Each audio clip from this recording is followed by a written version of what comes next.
levando a mensagem da cruz ao mundo. Esta é a Rede Som Life de televisão. Bem-vindo a um estudo na palavra, uma série de estudos bíblicos focalizados na cruz de Cristo.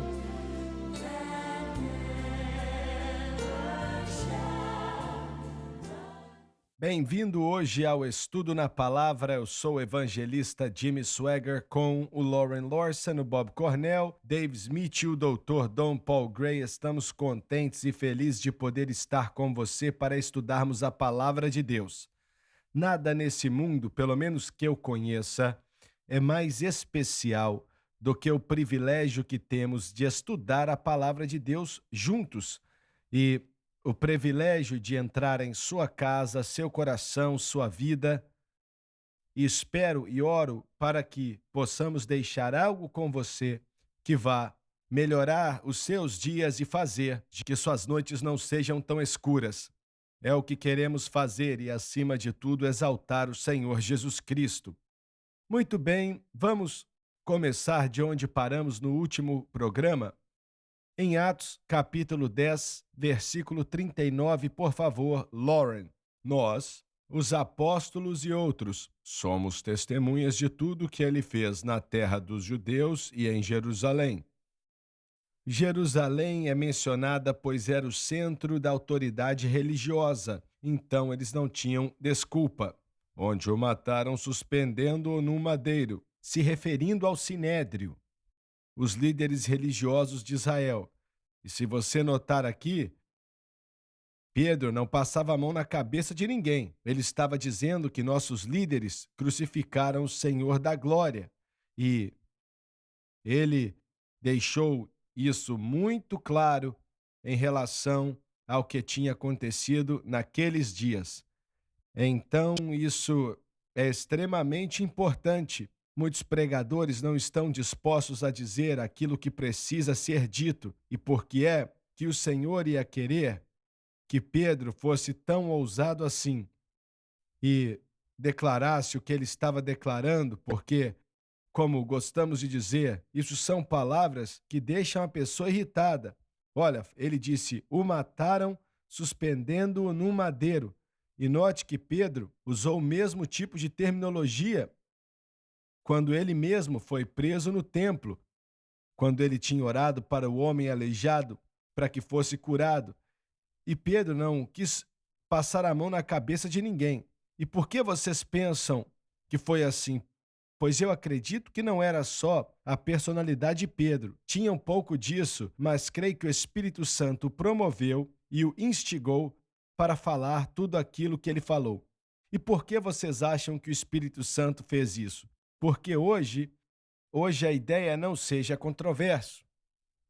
A ideia é não diga nada que vá trazer nenhuma controvérsia entre ninguém. Então, temos algo aqui, não querendo dizer que, como pregadores, devemos descobrir formas de insultar pessoas. Não é isso que estou dizendo. Às vezes é difícil demais dizer algumas coisas que Deus quer que a gente diga. Eu me lembro de pregar uma cruzada não vou falar do estado, em uma certa cidade há anos atrás. Foi um culto maravilhoso. Naquele sábado à noite, o Senhor tinha falado comigo o dia inteiro sobre dizer algumas coisas que não vou repetir aqui, que ia ser controverso.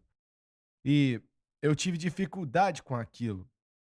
Mas então eu falei.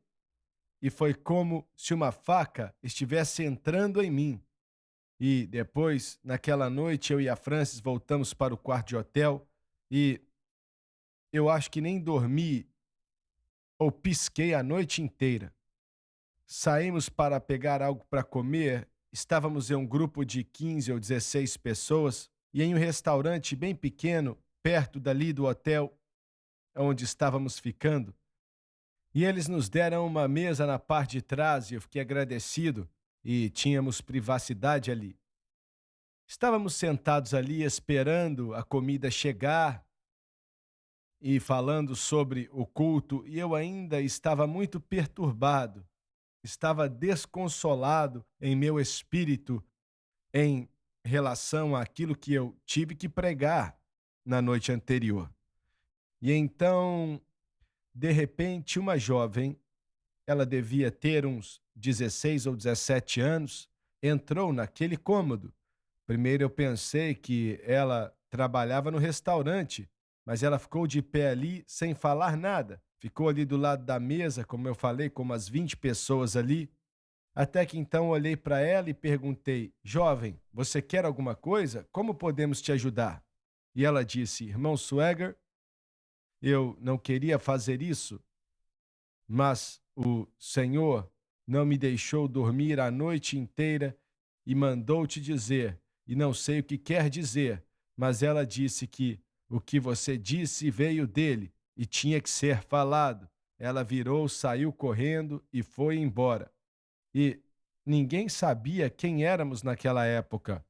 Eu nem sei como ela descobriu que estávamos naquele restaurante. Eu não sei, mas evidentemente ela sabia. E às vezes temos que pregar coisas que não são agradáveis. Vocês concordam com isso? Certamente. E por que você acha que o Senhor fez com que Pedro dissesse essas coisas? Ele estava agora detonando a liderança de Israel da maneira mais ousada possível aqui, porque o Espírito Santo quis assim. Acredito e sei que Pedro, quando olhamos desde o princípio em Atos 2, sua primeira mensagem, ele fez a mesma coisa.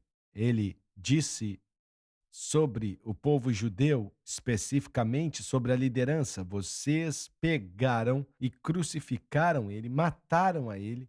Então Pedro era muito ousado em relação a quem era responsável pela a morte de Cristo e que os judeus não tinham desculpa. Acho que ele era ousado em todo o seu ministério. Você não acredita que esse homem, porque aquilo também tinha a ver com sua personalidade?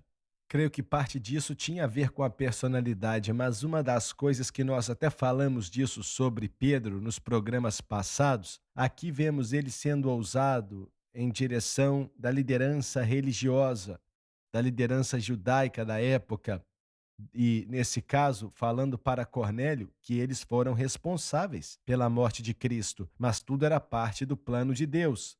Mas ele não está medindo palavras, está dizendo de maneira clara. Mas houveram outras épocas no ministério de Pedro que ele foi temeroso.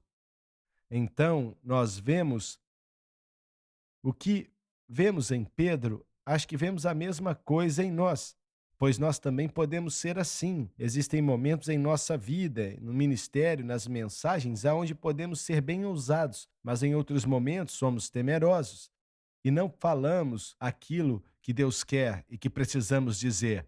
E nesse caso, não só nesse, mas em outros também, parece que vemos um padrão na vida de Pedro em relação a pregar o evangelho para quem não está salvo. Pedro era muito ousado sobre o que tinha acontecido. E eu posso ver, nós vemos a mesma coisa acontecer aqui. Eu não sei se tem alguma coisa a ver com isso, mas estamos olhando para a primeira mensagem para um grupo gentio que nós sabemos e para certificá-los de que isso não era apenas uma mentalidade judaica. Em outras palavras, em parte, ele estava preparando eles para entender que eles não estão se juntando ao judaísmo, mas ao cristianismo, que são duas coisas totalmente diferentes.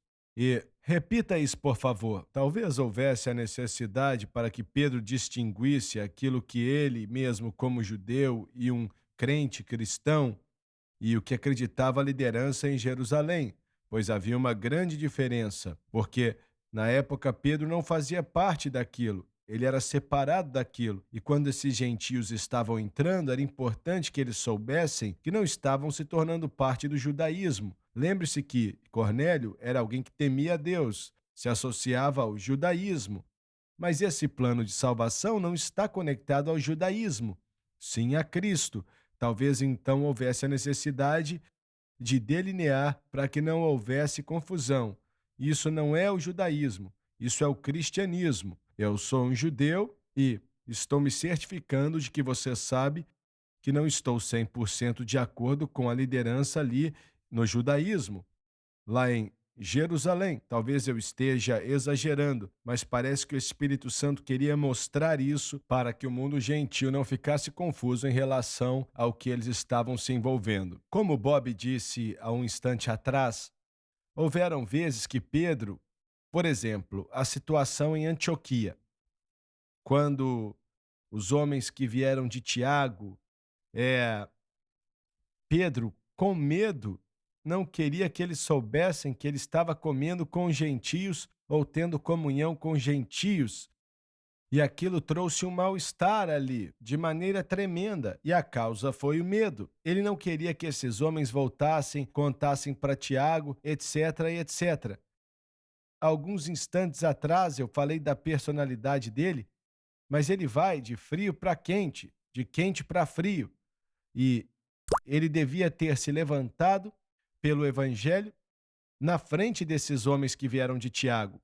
Mas não foi o que ele fez. Só que aquilo, né? Nessa circunstância, não foi só Pedro. Então, Barnabé também estava envolvido ali. E de todas as pessoas, eu não imaginaria que Barnabé entraria nessa. Mas na realidade, Pedro era o príncipe dos apóstolos. Verdade, mas estou dizendo que a atmosfera pode ser tão hostil que pessoas são convencidas, não só Pedro, mas outros. E quando você está na situação da pessoa e sente a pressão que eles sentiram, então é uma combinação de coisas. É o que estou tentando dizer. E eu sei que Pedro era afobado, mas eu não sei se posso qualificá-lo como alguém que entrava e saía, ficava quente e frio. Eu não acho isso.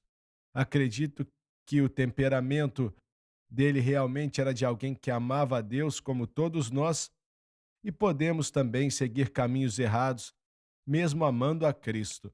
Temos que ir para o intervalo e vamos continuar de onde paramos quando voltarmos daqui a alguns instantes. Não saia daí.